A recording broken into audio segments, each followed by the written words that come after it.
Do you love One Piece? Of course you do. You're playing the gosh darn One Piece card game. You like the stretchy man and his hat that is made from straw. Well, I have got the deck for you. I call this one the Gumu Gumu no Booty Blast. Sorry, I can't say that one with a straight face. Red and Purple Luffy is very much an unga bunga, my master plan is just gonna be to punch you in the face kind of deck. Luffy's big advantage in this meta is that he is the best 6k attack stat leader, and this deck entirely capitalizes on it by raising that stat even higher, making decks that go wide entirely useless against you. Red Purple Luffy is a pretty darn good deck that is very easy for beginners. You can pretty much Gumu Gumu no Airhead this while still winning a good chunk of your games. It can also be a bit pricey as you're gonna need access to some of the powerful red staples like Radical Beam and Edward Newgate, and while it has a good matchup versus Sakazuki decks, you'll find that it struggles a little bit with yellow decks like Katakuri and Enel, as well as some of those lesser used yellow leaders. You start with 2 less life than other players, and your leader ability is only effective in the late game, but you are gifted with access to 2 very aggressive colors that we can really use to put in the work.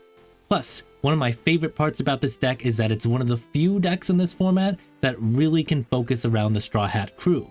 So if all of that sounds alright to you, let's hop into the deck list. As far as required cards go, you need a playset of Edward Newgate, Zoro, Starter Deck 10 Kid, Radical Beam, and 2 to 3 copies of the secret rare Gear 5 Luffy. The other cards can be adjusted a little bit, but those are absolutely necessary. The general game plan is to use early blockers and 2k counters to survive the 7 Dawn, while swinging with your leader. Once you get there, you can drop Starter Deck Kid to bump Luffy up to a 7k leader, or your leader ability plus Edward Newgate if you're on the even curve and have 8 Dawn to bump Luffy up to 8k. From there, you can continue to use their giant attack stats to push for game or take out other characters, or you could just swing with them to drain your opponent's hand and then drop Gear 5 Luffy. So the deck is kind of divided into counters, blockers, events, and attackers.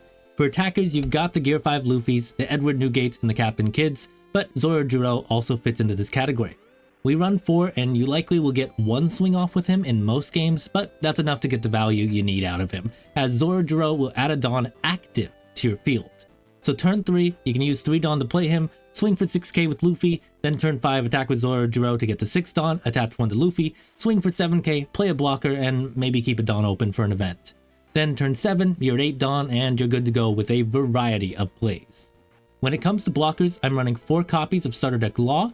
We want to drain their hand and get an easy early blocker. You balance whether it's worth it to lose the Dawn, but usually 2 cards out of their hand are gonna be worth it, especially if you've got Zoro on the field already. I'm also running 2 copies of OP-05 Kid and 2 copies of Starter Deck 4 Queen. I like the 2-2 ratio because they're helpful for different reasons. Kid works nicely to help balance out the Starter Deck 10 Kids effect, but more importantly, whenever an opponent sees Blocker Kid, that is a huge target, as he tends to be pretty huge for most decks.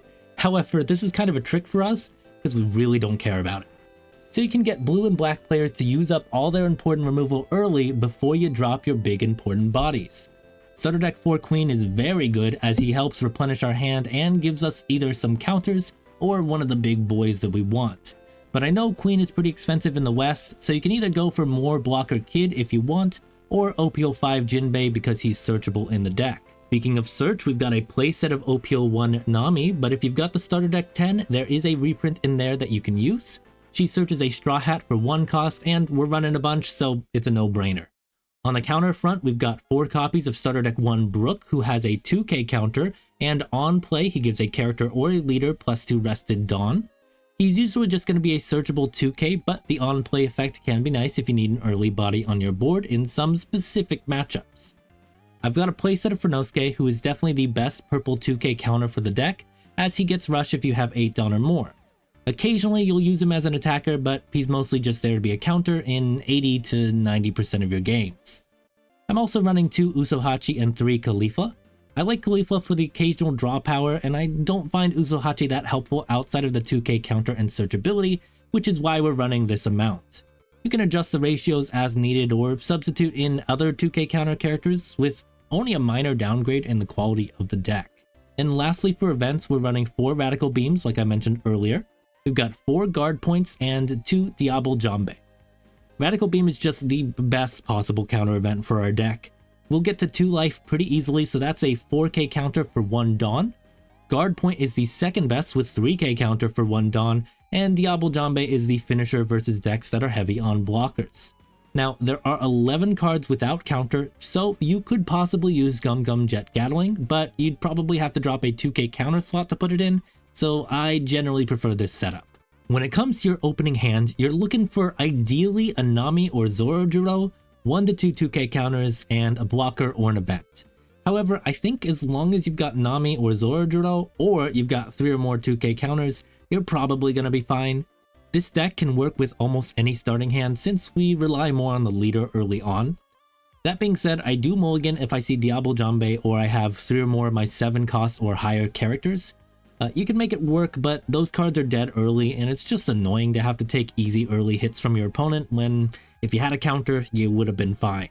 As far as your game plan goes, you want to go first and be on the odd curve, but because of the nature of your deck, you might move between an even and odd number of Dawn. So keep in mind that this game plan is flexible, but let's go through a couple examples. Turn 1, you want a Nami in your hand, you play her, and you grab Zorojuro or a 2k counter Straw Hat. Possibly you could grab Guard Point or Radical Beam as well. Radical Beam is a lot less helpful early on, so you'd probably just be holding on to that for a bit. Turn 3, you want to swing with the leader and then use your 3 Dawn for playing Zorojuro. It's important to do that in that order, as there are a lot of triggers that could just immediately remove Zorojuro. Turn 5, you swing with Zorojuro to get up to 6 Dawn. Ideally, you attached 1 Dawn to Zorojuro to get him to 5k attack to maybe take a life, or make your opponent counter. Then you add a Dawn to leader Luffy and swing for 7k. Then remaining 4 would go to blocker Law to drain their hand, putting you back down to 5 Dawn total. Turn 7, Zorojuro is probably dead at this point, but you use your 7 Dawn to play Kid and Dawn minus to boost Luffy to 7k. You swing with a 7k attack leader, hopefully you take out 2 cards from their hand or take a life. Turn 9, you're at 8 Dawn, you use your leader's ability to get up to 9 Dawn since once you have 8 or more you can use that. Then you play Edward Newgate to buff Luffy to 8k attack, you swing with Kid, Dawn minus to get to 9k, and then you swing with Luffy. Turn 11, you're at 10 Dawn, you swing with Newgate and Kid. If you're not going to play Gear 5 Luffy, then you Dawn minus with Kid's effect. You use Luffy's leader effect to get back to 10 Dawn, then you drop another Newgate or Kid and you just keep the pressure up from there. If you play the Gear 5 Luffy, you don't want to Dawn minus yet since you want to be able to use Luffy's effect after going back to 0 Dawn. If you were to go second, it does get a little bit more awkward. Turn 2, you'd still want to make the same play you would on a turn 1 by playing a Nami, but now you just kind of have an extra Dawn floating around. Maybe you save that for Guard Point. That way you can maybe save a 2k counter if your opponent swings at you. Turn 4, it's the same thing as turn 3, but you're going to get a 7k leader swing in. Turn 6, you're at 6 Dawn, you use your Zorojuro to get to 7, you play 7C Kid a little early, you Dawn minus, get back to 6 Dawn, and then you 7k swing with Luffy. Turn 8, you're at 8 Dawn, and you just repeat the same thing you would have done on the other curve. That's using Luffy's leader effect to get to 9, playing Newgate, and then going from there. The main reason we want to go first is so that we can swing at them first. This is an aggro deck, and they can't hit you if they're dead, so you want to be first on the draw. So let's get into the general tips and tricks. Tip number 1. Big number goes boom. You want to get to a power boost fast, as strong offense makes for a pretty good defense here. Once you're at 7k attack, they have to hit you with 9k or more to even get past 1 2k counter. That's not even counting any events. Once you're boosted up, you force your opponents to commit a lot more Dawn to even try to touch you, and that means they have less Dawn to play characters. It's not necessarily the same thing as turtling up, but you're trying to make them waste their hand resources and blockers while you just sit pretty with a little bit of investment. Tip number 2. Accurately assess which characters can actually hurt you and which are just going to be cannon fodder. You don't have to waste swings trying to remove their boards if they go wide with characters that can't do anything to you. Instead, it's better to do a 6k swing at their leader and make them drop a counter. Trick. Luffy is at his weakest early on in the game, so speedy decks that can buff up their characters like Belo or starter deck 12 Sanji can really put Luffy players into a tough spot.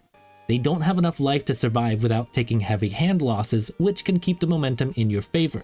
Alright, so let's get into the important matchups. Sakazuki is very weak to powerful leader swings as their primary defense comes from their ability to remove characters from the board. But I don't really care much about that, because the characters you do care about, like 7C Kid, require more than one card for a Sakazuki player to remove, and just by playing Kid or Newgate, you still get your leader boost.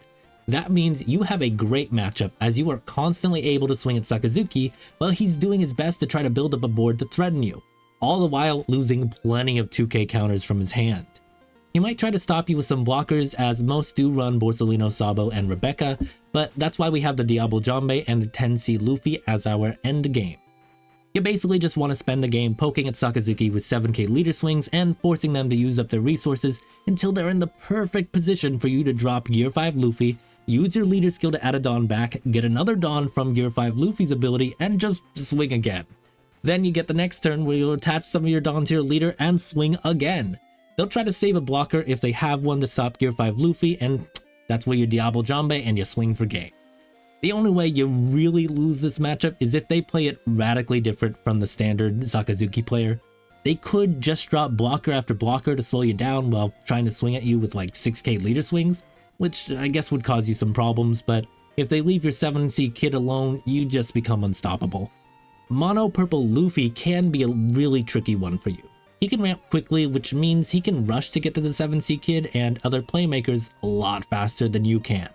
In this matchup, you want to focus on dropping blockers early, and blocker law is super helpful here.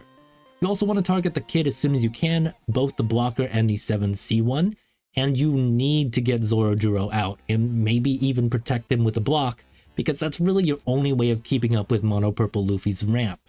But if they drop Magellan, you're going to have a really hard time. Purple Luffy has a major advantage here. And while I said that yellow can give this deck problems, the Enel matchup mostly just comes down to how many Yamatos they can get out before you kill them. Once you get the 7C Kid, pretty much all of their wide plays like Ohm and Holly or Trigger Satori just get neutralized. They don't want to waste their Dawn and go for big swings, and they'd rather just drop a lot of stronger, higher cost characters, so they're just going to constantly keep trying to drop Yamatos. Unfortunately, the downside of this matchup is that you're gonna need multiple big dudes out to get the kill, as your typical 10C Luffy play doesn't do jack versus Enel's leader ability. If you focus on getting multiple Kid and Newgates out while poking at them, you're gonna be fine, but if you fail to do so before they get a bunch of Yamatos and 7C Linlins out, you lose. It's pretty much that simple. Versus Katakuri, things get a lot harder. They can just attach one Dawn to Katakuri and they're already a stronger leader than you are with way more life than you, along with the ability to add even more life. So if there's any deck that just straight up hard counters you, it's this one. There's really not much advice I can offer here because Katakuri is just better. If there's any other red and purple Luffy players that have ideas for the Katakuri matchup, please leave that in the comments down below, because as far as I see this, it's just a straight up hard counter. As with most mirror matches, this one comes down to skill. When you swing at their leader, go for an unboosted swing. They have just as many 2k counters as you, if not more, so you want to make them use those. On top of that, prioritize going wider with Newgate and Kid instead of going for the Gear 5 play. You really don't want to put yourself behind in Dawn, of course. Red and Black Sabo is a bit of an interesting matchup as they tend to run a mix of 6k blockers and aggressive red cards. Sabo's ability will make it so that they can block your leader, keep the blocker alive, and then do it again next turn. Since we rely a lot on our leader swings early on, this kind of puts us in an awkward situation. The best thing you can do is play a bit defensive early while building up to your big bodies. Once you get 7C Kid out, you can start putting more pressure on the leader with swings. Belo Betty is another difficult one as she is able to get a lot of characters out quickly and then boost them to 8k attack or more. While she has the advantage here, it is still very possible to win it. It's similar to Sabo, you want to play defensive, but you take this even further. You don't even want to swing with your leader until you've already dealt with their first rush of attackers. Belo Betties love it when you hit them early, so they can get their trigger characters on the board, and if you deny them the resources and just focus on saving up your 2k counters for their attacks, they're going to run out of steam quickly. So you want to build up your board, let them boost up their characters, and once their characters are rested, send them all to the Shadow Realm. Wrong anime. Oops, I meant, Davy Jones's locker? I don't know, just kill them. Yellow Yamato is not a great leader in OP-05, but he happens to be yellow and also happens to be able to boost his attack to 6k on your turn, which nullifies your main advantage. You're mainly going to play this similarly to Enel, rushing to get the big bodies out, but you don't actually need that many to actually finish off Yamato. Newgate and 7C Kid are pretty huge in this matchup. Red and Purple Law isn't necessarily a matchup where we have disadvantage, but it is one that is mildly annoying until you get to 7 Dawn. The way I like to handle it is to use Nami and Brook offensively to poke at their leader and make them use their leader effect to shuffle 2 characters that are essentially just useless for us back into the bottom of our deck. That keeps them behind long enough that you can get to a boosted point and then they just lose. Green and Blue Starter Deck 12 Sanji Zoro is still not out as of recording this, but they really give us a hard time. Basically, they do this thing where they spam out low-cost characters that boost themselves up, especially the 2-cost boost Sanji, and they're able to get like a swing for 5k and then one for 7k, along with a leader swing for 6k or more. It's really fast and it does cause us some issues. The best way to handle this is just to play a bit defensive with your counters, get your blockers out so you have something for the second swing, and kill the stupid 2-cost Sanji and the 4-cost Emporio Evenkoff that refills their hand. So is this deck future-proof? Yes and no. If you're looking ahead to OP-06, this Luffy deck doesn't really get anything it can use in that pack, so you won't really need to buy anything else. It's also still a decent deck as of recording this, but it's not quite as good as it is in OP-05, just because the meta around it has changed. I'll get into it more when OP-06 releases in the West, and I'll have some updates to this deck list, but basically green and yellow Yamato existing is a huge reason why this deck struggles more in the OP-06 meta. That being said, if we look even further ahead into the speculation territory, this deck is basically entirely built around the Straw Hats and Kid. These are the main characters, except for Kid, and so obviously we're going to get more support in the future.